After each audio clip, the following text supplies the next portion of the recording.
Hi guys. Now in this video, I'm going to explain about the untrack. How can we untrack the files in the working directory where it's being like the flags all the flags also track the working directory what are all happening there, uh, and uh, and we are also going to discuss how to create an alias in GitHub. Git let's first let's first discuss how to ignore the working directories. First we have to create a one git repository called Gitignore. uh,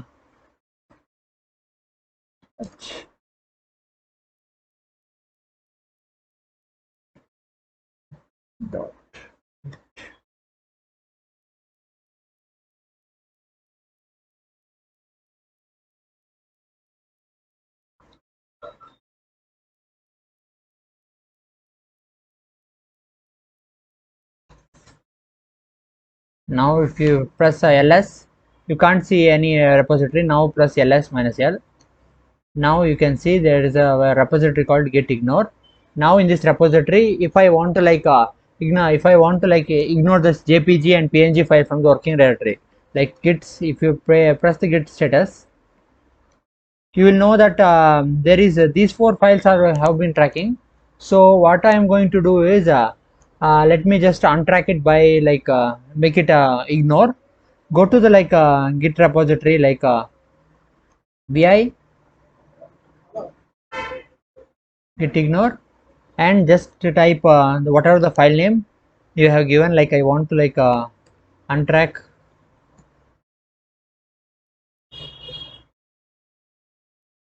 e dot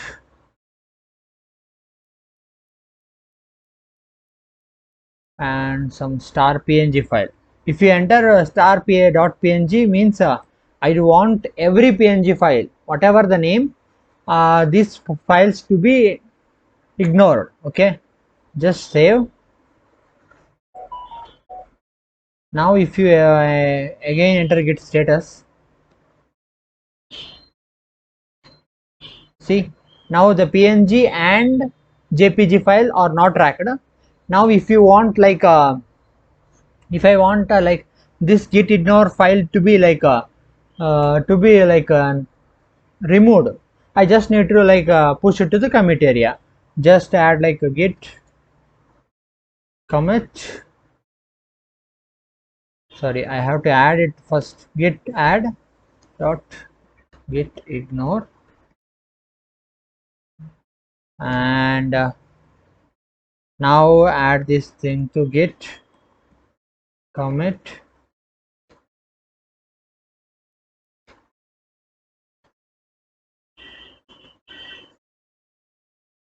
This is a system file.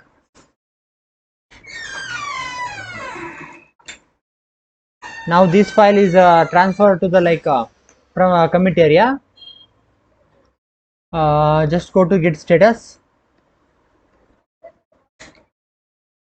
Now you can see Gitignore has been removed. Let's check in git commit.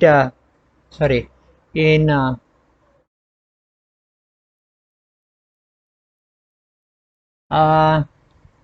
now, as I told before, the alias command, I am going to enter this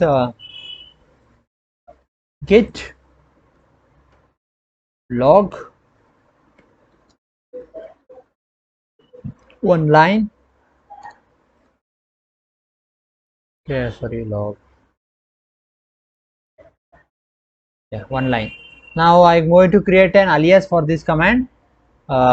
Just yeah, I have already created an alias. Let me just first what's the working.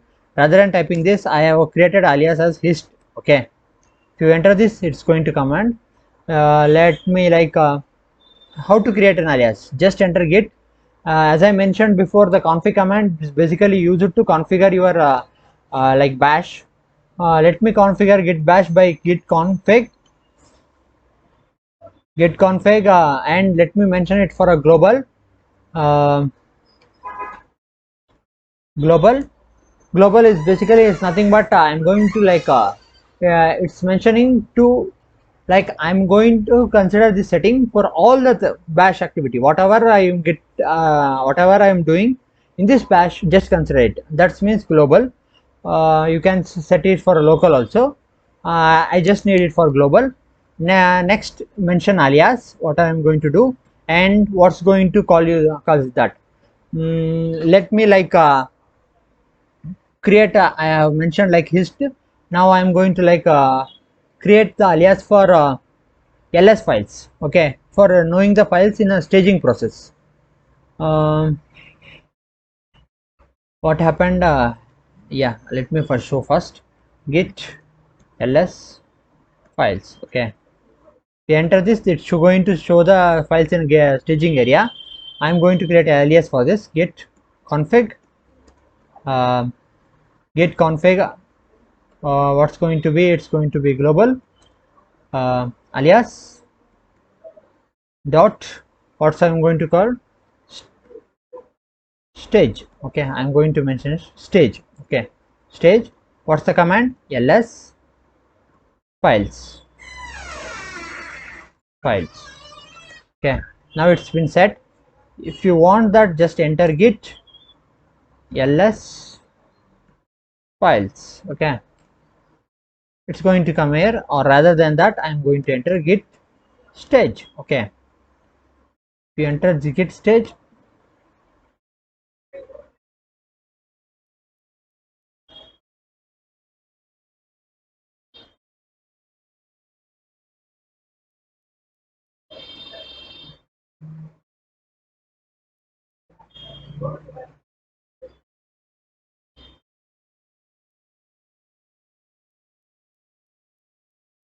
okay guys, I made a small spelling mistake. You can see global is bel, not bell, okay. Just correct that one. Let me make it clear, okay. Global, and okay, no, it's correct only. Global alias, wait,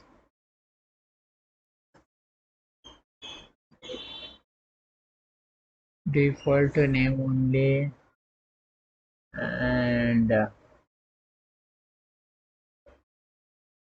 yeah, let me like take help of this thing.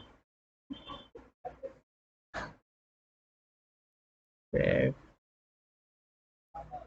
Global,